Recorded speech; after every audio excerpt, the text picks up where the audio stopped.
Hola niños, aquí comienza Cada día con Cristo, un programa dirigido a los más pequeños de la familia de Dios y un espacio para meditar en la Biblia y aprender más sobre nuestro Señor Jesús. Este podcast es una iniciativa de granosdevida.cl.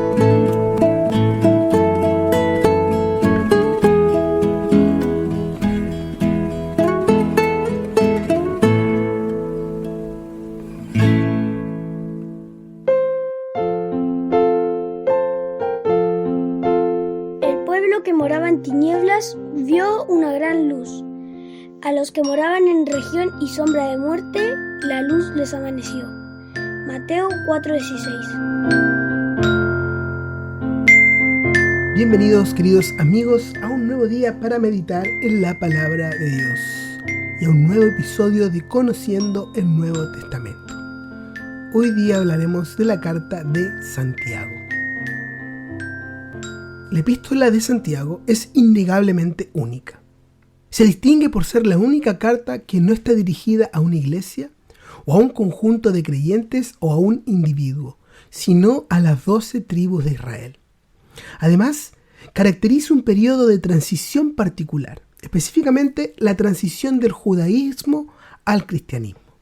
Es más, algunos también consideran que, junto con Primera a los Tesalonicenses, son de las primeras cartas escritas del Nuevo Testamento.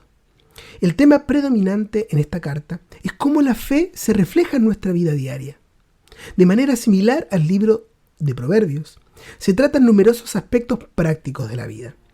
Santiago, como un buen pastor, se esfuerza incansablemente por el bienestar de sus compatriotas de las 12 tribus de Israel. Santiago no fue uno de los 12 apóstoles. No estamos hablando de Jacobo, el hermano de Juan. No.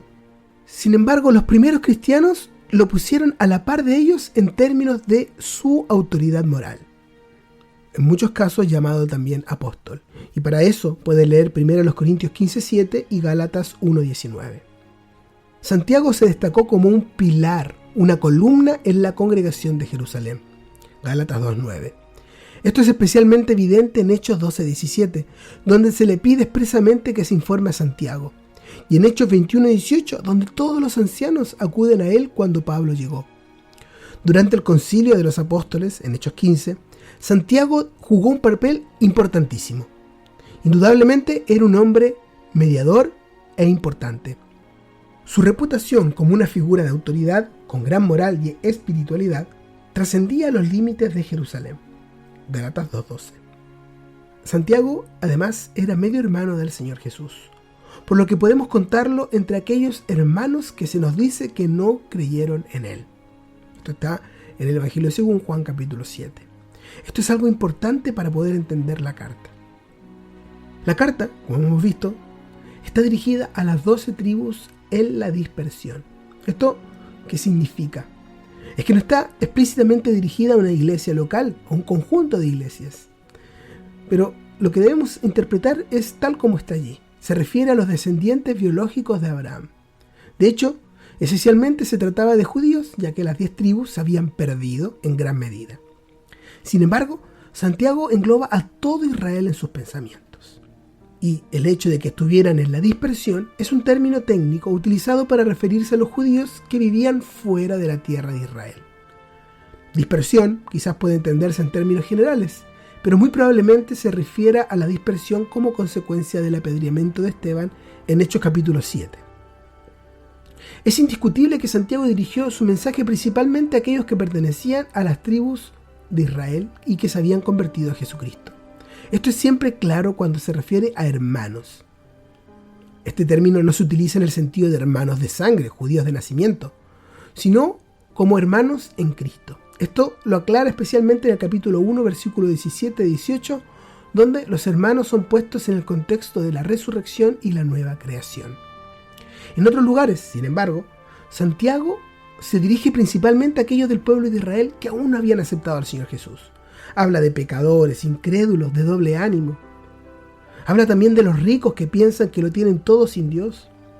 Habla directamente a los incrédulos, hombres vanidosos que no pueden mostrar obras de fe, en distintas partes de su carta. En algunos pasajes es incluso complicado determinar si Santiago habla de los creyentes que han fracasado o los incrédulos. La carta de Santiago, en todo caso, no formaría parte de la palabra inspirada de Dios si no tuviera un mensaje para cada lector de la Biblia, sea judío o no. Dios nos habla a través de toda la palabra de Dios. Aunque no pertenecemos al pueblo de Israel y no vivimos en los primeros días del cristianismo, la carta de Santiago nos habla de manera directa. Aunque contiene poca doctrina cristiana, encontramos principios importantes para la vida práctica de la fe que no podemos olvidar. Ciertamente, no podemos relacionar cada versículo directamente a nuestras vidas. Sin embargo, cada declaración está vinculada a un mensaje que es relevante para nosotros. Es incorrecto pensar entonces que los pensamientos de esta carta no tengan relevancia para nuestros días, cuando se ha revelado la plena luz de la iglesia. A primera vista, la carta de Santiago no parece una carta. El escritor se presenta brevemente al inicio y casi no hay unos saludos finales. Santiago persigue el tema de la fe de principio a fin. Su objetivo es mostrar cómo la fe viva se manifiesta en la vida cotidiana, nada más que eso. Mientras que una fe muerta no es fe en absoluto. Todo gira en torno a la afirmación central del capítulo 2:17, donde dice que la fe por sí misma, si no tiene obras, está muerta.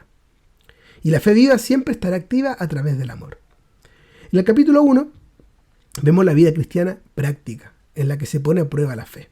Leemos acerca del Padre de las luces y de una nueva creación. Hoy en día somos las primicias de esta nueva creación, cuyo gobierno no es la ley del Sinaí, sino la ley de la libertad. El capítulo 2 muestra la vida práctica del cristiano como evidencia de su fe.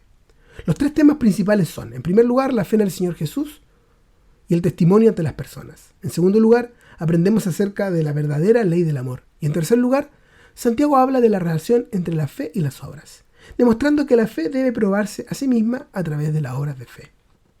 Los capítulos 3 y 4 tratan sobre un total de 7 agravios que representan un peligro para todo creyente si no se preserva. En medio de ellos encontramos pistas importantes sobre la sabiduría de Dios y cómo se manifiesta en la vida del creyente. Y el quinto capítulo proporciona indicaciones sobre los últimos días en los que vivimos y acerca de la inminente venida del Señor Jesús, la cual esperamos con paciencia. Queridos oyentes, esta es una carta muy práctica y no pienses que no está dirigida para ti. Cada enseñanza de ella está para tu instrucción, que puedas valorar más esta carta mientras la meditas con oración.